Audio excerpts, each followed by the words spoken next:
Okay, trying to figure out which shingles to go with here to blend in with the old roof. The GAF Timberline is on the bottom here. That's this.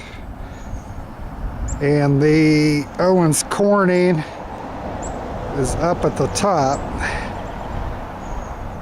Owens Corning seems like a better made shingle to me now that I've handled both of them.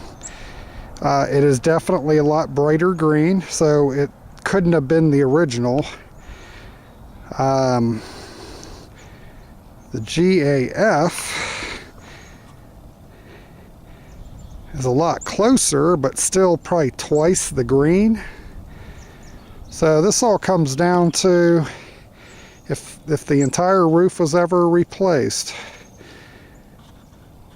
would you want the Owens Corning, which actually gives a lot more pop to the roof, and I think once the almond gutters are up is really going to make it look good, or do you want to stick close to the original? As close as you can, but you can still tell a big difference. There's no way to, either way you're going to be able to tell it's brand new. So I guess the question here is, do you want more pop just in case you do the whole roof? Because the roof may be 20 years old to be this faded.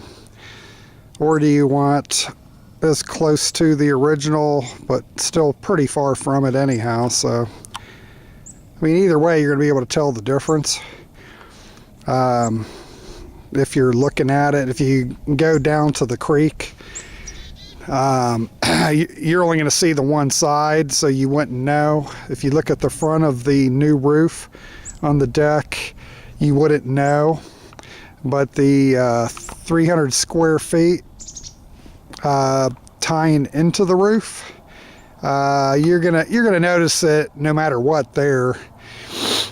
So question is do you want something that has more pop to it, or something that matches closer to the original?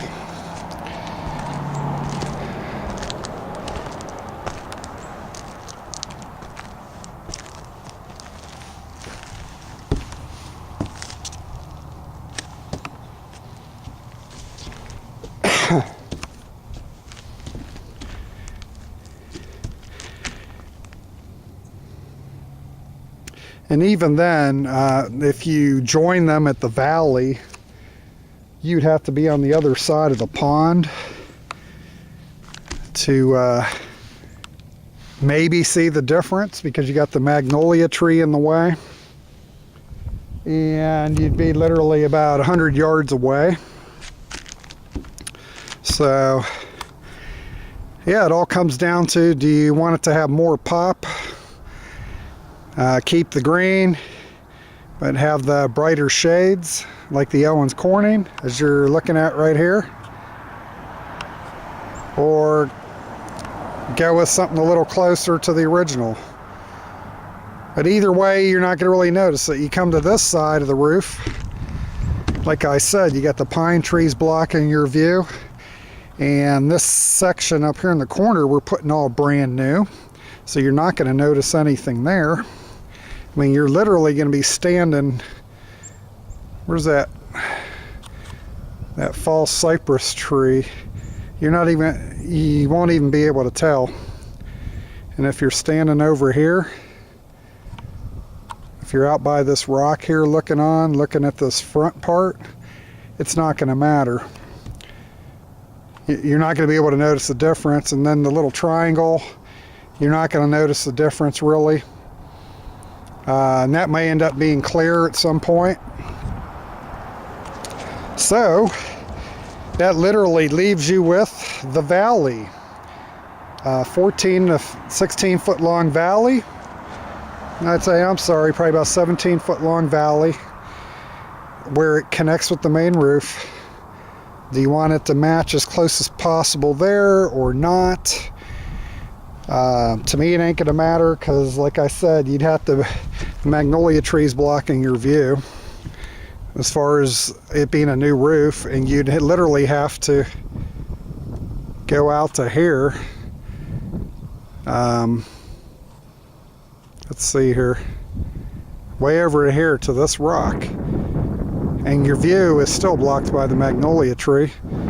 So honestly, 17 foot, the sun and shade, you're not going to notice a difference at all. So it all comes down to, like I said, do you want this brighter color?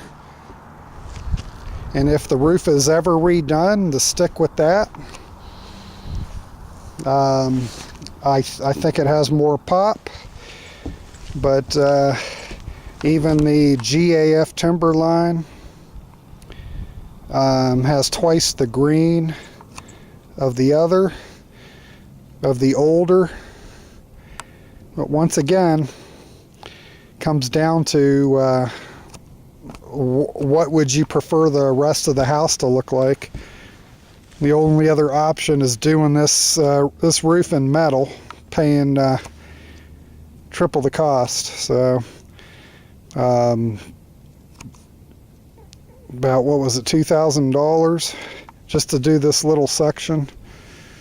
So that'd be probably about $8,000 to do the whole roof, or $2,000 to $2,500 to re-shingle the whole roof. So that's what it comes down to.